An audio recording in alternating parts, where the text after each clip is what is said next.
Alright, so Hunter. Secret Plan seems comparable to Hydrologist, honestly. Hunter secrets are much more powerful than Paladin secrets. Like, it's not even really close. So you're getting a much more powerful card, and it costs one less, but you're missing out on the 2/2 body, of course. So kind of a trade-off there. I don't think it's better than Hydrologist. I think it's comparable. It's about on par with Hydrologist. Hydrologist not being an auto-include in Paladin, but has seen a lot of competitive play in its day. It is worth noting that losing out on the body isn't a massive issue for Hunter anyways, because Hunter recently has been kind of pushed towards this minion light or even minionless approach, and has actually been doing that somewhat successfully at different points. So it's not even a massive drawback that you don't get the minion, and you're getting a more powerful card, and if you just add up the mana, it's the same anyways. 2+1 and 1+2. You can double check me on this, but I think it works out. So I think Secret Plan, yeah, totally reasonable, and we'll probably see some play. Bomb Toss, I'm not as sure about. Grievous Bite, I think it is. It seems better, the one that deals a little bit of AoE damage. That just seems better for early game removal, and that one doesn't see any play. It's hard to see this one working out. It is worth noting that this can go face, and the bomb, which Goblin Bombs are trash, but the bomb also goes face. So it's like a 2 mana, eventually deal 4 damage to your opponent's face, which sounds good in Hunter, but it's like, it's just such an awkward, dinky way to do it. I feel like you can do better, but, you know, who knows. Cybertech Chip, we kind of talked about before. So it is cool that they finally realized that the 3 mana spot is not where these cards need to be. They should probably buff the old ones to also cost 2 mana. You know, for some consistency, but whatever. Even at 2 mana, I don't see this being a very powerful effect. It's once you get on the board as a hunter, you should just be killing your opponent. Or these days hatching shitloads of 5/5s and then killing your opponent. You don't really need to get random mechs. And as we talked about earlier, random mechs and Hunter aren't even that impactful.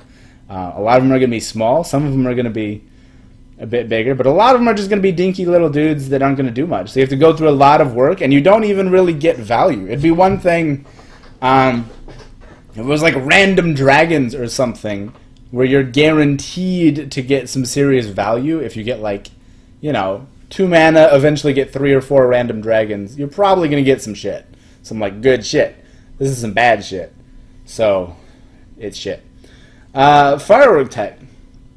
It's kind of a no-brainer card. It's more play-dead effects if you can marry the mech and death rattle kind of tribes within Hunter, which they're trying to push right now. I think you probably can, so this card will probably be good.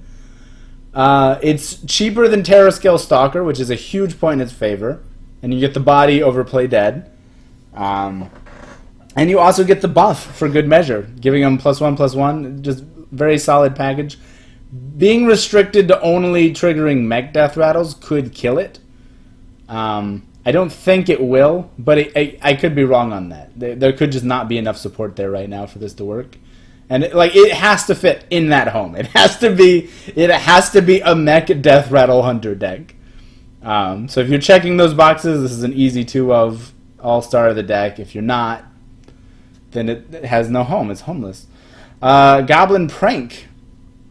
This is a weird one. It's a weird one. It's like a bolt that weaponizes some shit you have on the board. You can hatch eggs with it. You can weaponize tokens with it. The card's not bad, it just seems so awkward. They keep doing this with Hunter, where they give you these really... Like, the last one I think was Toxic Arrow, where they're like, alright, if you have some shit on the board, you can, like, weaponize it to do some removal shit. But it's never impressive enough. It's never efficient enough or big enough to seem worth the trouble. And, like, the health doesn't even matter on this, because it's gonna die, right? So it's like 2 mana, Blessing of Might, Rush, and you're guaranteed to die. I don't know. Although, another way to look at it, Power Overwhelming had to be rotated out because it was so good. So this is Power Overwhelming, but they also get Rush, but it deals less damage. Power Overwhelming you normally sent face. I don't know. I don't see how you can use this card, but I'd be willing to be surprised by it. There could be some sort of like Zoo-ish hunter thing that can utilize this effectively. It doesn't seem great, but it's one of those cards where it's like, I don't fucking know. Venomizer, pretty reasonable. 2 mana, 2/2 poisonous. Like if that were just a card right now in the card pool, like standard 2-drops are pretty bad. People are kind of scrambling to find just anything to jam in to that slot, and that's one of the reasons Keleseth sees so much play, is because it's just so easy to just not play other 2-drops. So if you saw this, it's pretty reasonable. Like Stubborn Gastropod's probably better, but it's close enough that you'd consider it, right? And then you add that it's a mech and has the magnetic versatility, where it can be a buff, it can be buffed. It's a reasonable card. I don't think it has a home in Hunter. I don't know if it fits in even like the mech Hunter deck they're pushing. I don't think there's enough room for just so 2-drops in that, but I don't know. We'll see. Spider Bomb, I thought this card was complete trash when I saw it, because I just straight up forgot that Playdead exists. I'm gonna be honest. I hated this card when I saw it, and I was upset that this is how they decided to kick off the spoiler season. Because I was like, what is this trash? Totally forgot that Playdead's a card. Which really just illustrates why you should, maybe think about some cards a bit more before just dismissing them out of hand. But yeah, I think this card's actually really great. Even if you trigger this like twice, that's really good. That's really good. Like, maybe not against Baku Paladin or anything else that just has unlimited free garbage tokens. But against like Baku Rogue or any other, like Gen Warlock or something, if you can trigger this like twice, or even more times, like you're gonna just fucking wipe their board out. Which gives you time to develop your eggs and start hatching them, making 5/5, 7/7s, which we'll get to later. I think it's a solid card. It'll be a centerpiece of the deck if it exists. Yeah, Necromechanic, it's Baron Rivendare, but it's an epic, so you can build around it more. And it's more expensive, which seems like it would limit the combo potential, but it's a better body. So it doesn't have, like, Rivendare you had to combo. 4 mana, 1/7, he was so bad that you just had to get value off him instantly. With this, you can actually play it as just a reasonable, like, it's a bad thing. You don't want to just play a 5 mana 3/6. Let me be clear. You don't want to do that. But as a worst case scenario, that's not that bad. Yeah. I don't know if there's room in the deck for this kind of card, but I think this is a good direction to go with this Rivendare design, to kind of breathe new life into it and maybe give it another shot in the standard format.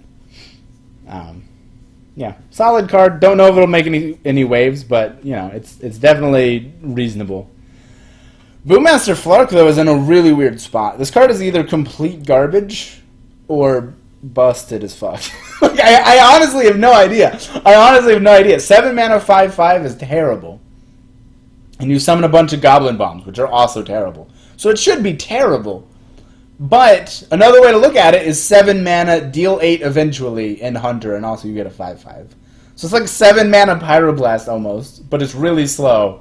But it's in Hunter, a class known for just exploding your face if you give them any tools to explode your face with. It's just like, I don't know, man. I don't know how you activate all these fucking eggs in this class. All these bombs. This card, I honestly have no idea. This card's either like the best Hunter card or the worst Hunter card of the set. There is no middle ground. There is none. There is none whatsoever. Either it does consistently deal 8 damage and kills your opponent all the time, or you play it and then you lose the game because you did nothing with 7 mana. Yeah, we'll just have to see. I honestly have no idea which way this one's going to go.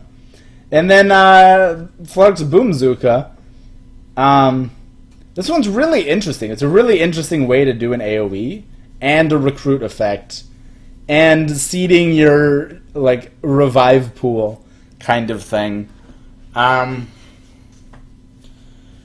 don't know. It's really, you have to be more careful than people are currently with what you put in your deck. Like if you just jam this in any existing deck, it wouldn't work that well. I don't think you're gonna pull out like Terror Scale Stalkers and Cubes, and that's bad. That's really bad. Those are your cards that you want to combo your other shit, and that's how your deck works. And you're just discarding them to randomly deal like a bad Flame Strike, while pushing yourself closer to Fatigue. So it's just not. It's not good. You can't just throw it into anything and expect it to be good. But I think it's probably possible to build a shell in which this is good. I don't know what that is yet, but we'll have to see. This is one of those cool toolbox cards. It sucks that it's a legendary because it makes it really hard to build around. And we did not get the draw a legendary effect that I wanted. They need to stop. Blizzard needs to stop with this fucking legendary bullshit. Just stop, man. You gotta give us tools to find these cards. You can't make us build decks around this shit and then just not give us ways to play them. Alright, that's a rant for another time, but yeah, that's Hunter. Hunter's okay.